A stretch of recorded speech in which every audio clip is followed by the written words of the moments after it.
Assalamualaikum warahmatullahi wabarakatuh. Perkenalkan, nama saya Sulistiana dengan NIM 191910501006 dari kelas B, Program Studi Perencanaan Wilayah dan Kota, Fakultas Teknik Universitas Jember. Di sini saya akan menjelaskan mengenai dua materi, yaitu yang pertama konsep dasar geologi lingkungan dan yang kedua geologi pada permukaan tanah. Yang pertama saya akan menjelaskan mengenai konsep dasar geologi lingkungan. Sebelum saya menjelaskan lebih lanjut mengenai konsep dasar geologi lingkungan, saya akan menjelaskan apa itu geologi lingkungan. Geologi lingkungan terdiri dari dua kata, yang pertama yaitu geologi dan lingkungan. Geologi adalah ilmu yang mempelajari tentang bumi.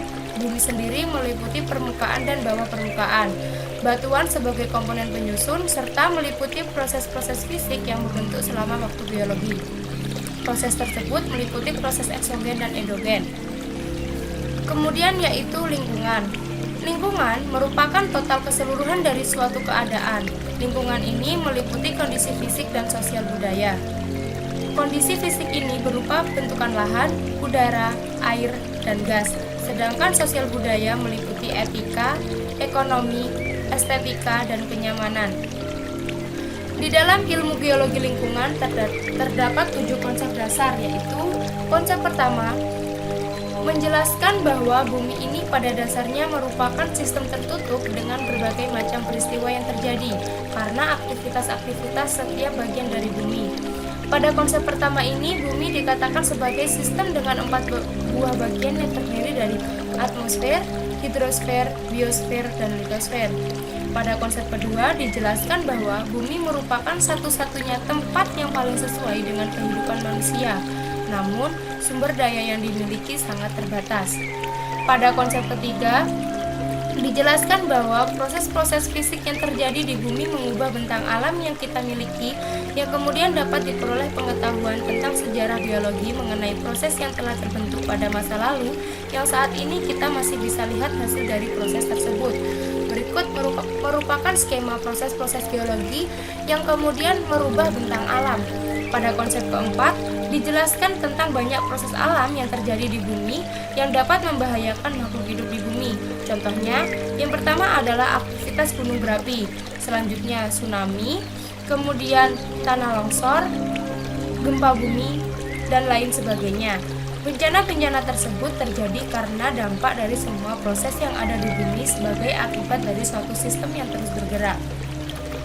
Pada konsep kelima, dijelaskan bahwa tentang perencanaan penggunaan lahan dan pengairan yang harus memperhatikan keseimbangan antara segi ekonomi dan segi lain seperti estetika. Di suatu pertimbangan sumber daya alam dan evaluasi keindahan suatu kawasan sebelum direalisasikannya pembangunan menjadi bagian penting dalam teori environmental impact atau dampak lingkungan. Selanjutnya yaitu konsep keenam. Konsep ini menjelaskan tentang dampak dari penggunaan lahan yang cenderung terus bertumpuk yang terjadi di bumi. Dan yang terakhir yaitu konsep ketujuh. Konsep ini menjelaskan komponen fundamental lingkungan yang merupakan faktor geologi dan pemahaman tentang lingkungan. Perbedaan di dalam mempertimbangkan pembangunan suatu wilayah digolongkan menjadi 3 kategori, yaitu faktor fisik, faktor biologis, dan faktor kedaya gunaan. Yang pertama yaitu faktor fisik. Faktor fisik merupakan faktor-faktor yang mempertimbangkan keadaan geografis, proses hidrologi, tipe batuan dan tanah, serta klimatologi. Kemudian yaitu faktor biologis. Faktor biologis mempertimbangkan aktivitas makhluk hidup dan terutama tumbuhan dan hewan. Yang ketiga yaitu fungsi kedayagunaan. Fungsi kedayagunaan ini meliputi kegunaan lahan, estetika, keterkaitan antara aktivitas manusia dengan faktor fisik dan biologis, serta peraturan yang mengatur lingkungannya. Berikut merupakan konsep-konsep yang telah saya jelaskan. Kemudian saya akan menjelaskan mengenai geologi pada permukaan tanah. Di dalam geologi pada permukaan tanah ini terdapat 3 aspek. Yang pertama yaitu lapisan tanah, struktur tanah, dan jenis tanah. Yang pertama saya akan menjelaskan mengenai lapisan tanah.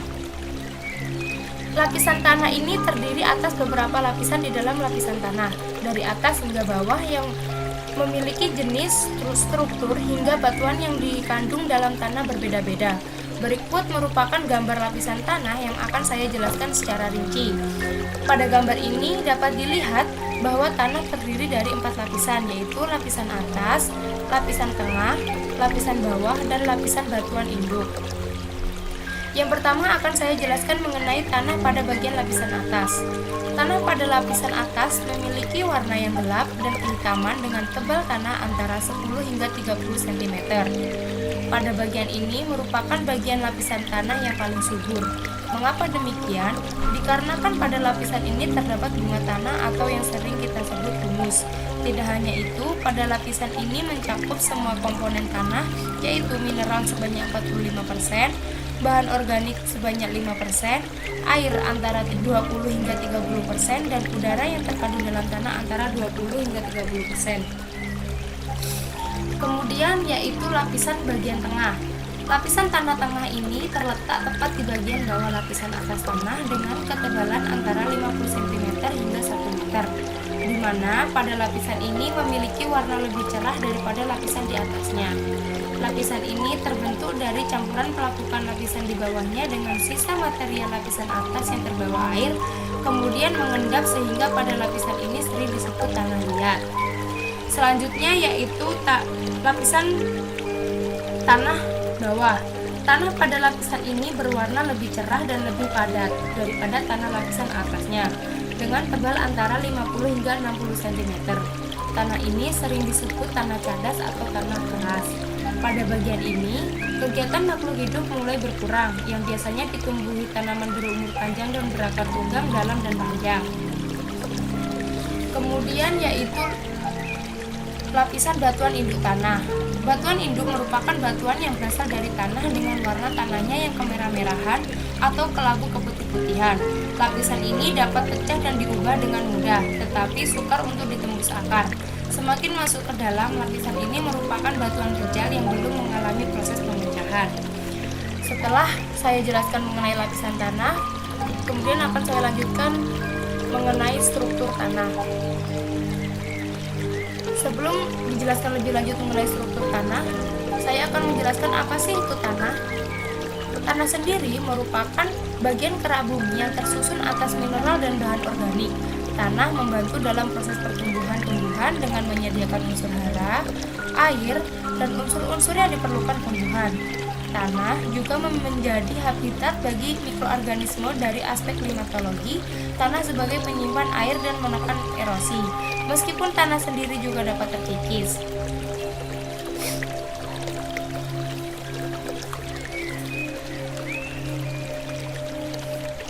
Struktur tanah merupakan gumpalan kecil dari butir-butir tanah, terjadi karena terikat satu sama lain oleh bahan perekat.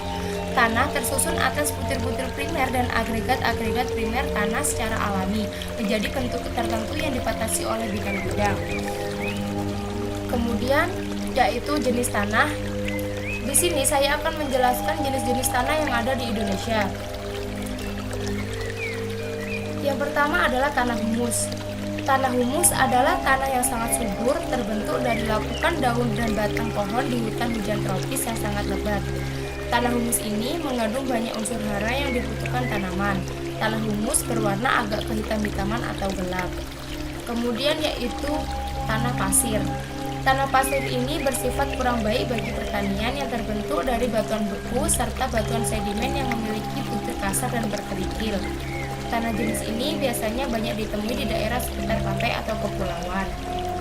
Selanjutnya yaitu tanah aluvial atau tanah endapan.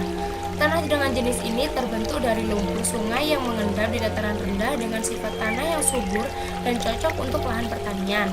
Tanah ini berwarna coklat hingga kelabu dengan tekstur tanah yang lembut dan mudah digarap. Tanah jenis ini biasa ditemukan di bagian hilir. Kemudian yaitu tanah patzolik. Tanah patzolik merupakan tanah subur yang pada umumnya berada di daerah pegunungan dengan curah hujan yang tinggi dan bersuhu rendah. Tanah jenis ini memiliki kandungan unsur hara sedikit dengan sifat mudah basah jika terkena air. Tanah jenis ini berwarna merah hingga kuning dan kandungan organiknya memiliki mineral mudah mengalami pencucian oleh air hujan. Tanah dengan jenis ini biasa ditemukan di Sumatera, Sulawesi, Papua, Kalimantan, hingga Jawa. Kemudian yaitu tanah vulkanik. Tanah vulkanik ini merupakan jenis tanah yang terbentuk dari lapukan material letusan gunung berapi yang subur dan mengandung zat hara yang tinggi. Tanah jenis ini dapat dijumpai di sekitar lereng gunung berapi. Selanjutnya yaitu tanah laterit. Tanah laterit merupakan tanah yang tidak subur. Pada mulanya tanah ini subur dan kaya akan unsur hara. Namun, unsur hara ini hilang karena larut di bawah oleh air hujan yang tinggi. Selanjutnya yaitu tanah mediteran atau tanah kapur. Tanah jenis ini bersifat tidak subur yang terbentuk dari pelapukan batuan kapur, dan tanah ini mengandung mineral dan air di dalamnya, sehingga banyak dijumpai di daerah dataran rendah. Kemudian yaitu tanah gambut atau tanah organosol. Tanah jenis ini kurang cocok untuk bertanam, karena kondisi tanahnya yang kurang subur. Tanah ini terbentuk dari pelapukan tumbuhan rawa. Kemudian yaitu tanah regosol. Tanah ini terbentuk dari endapan abu vulkanis baru yang bertekstur kasar dengan warna kelabu hingga kuning, di mana kandungan organik pada tanah jenis ini terbilang rendah. Tanah ini cocok untuk bertanam padi, palawija, tebu, dan kelapa. Kemudian yaitu tanah litosol atau tanah berbatu. Tanah ini terbentuk dari pelapukan batuan beku sedimen yang kasar. Tanah jenis ini memiliki tekstur yang beragam, mulai dari berpasir, bahkan tak bertekstur, berkerikil dengan kesuburan yang sangat bervariasi. Kemudian yaitu tanah mergel. Tanah ini terbentuk dari campuran pelarutan kapur, pasir, dan tanah liat. Karena peristiwa air hujan, tanah ini tidak subur. Tanah ini cocok untuk hutan jati. Kemudian yaitu tanah renzina. Tanah jenis ini terbentuk dari pelapukan batuan kapur di daerah yang memiliki curah hujan tinggi dengan warna tanah putih hingga hitam. Tanah ini miskin akan unsur hara. Dapat disimpulkan dari kedua materi tersebut, yaitu geologi lingkungan terdiri dari dua kata, yaitu geologi dan lingkungan, di mana geologi merupakan ilmu yang mempelajari tentang bumi, sedangkan lingkungan merupakan suatu keadaan yang meliputi kondisi fisik dan sosial budaya. Di dalam geologi lingkungan terdapat 7 konsep dasar. Kemudian yaitu geologi pada permukaan tanah terdiri dari lapisan tanah, struktur tanah, dan jenis tanah. Pada lapisan tanah dibagi menjadi 4 lapisan, yaitu lapisan atas, tengah, bawah, dan batuan induk. Sekian presentasi dari saya mengenai dua materi tersebut. Jika ada salah kata, mohon dimaafkan. Billahi taufiq wal hidayah. Wassalamualaikum warahmatullahi wabarakatuh.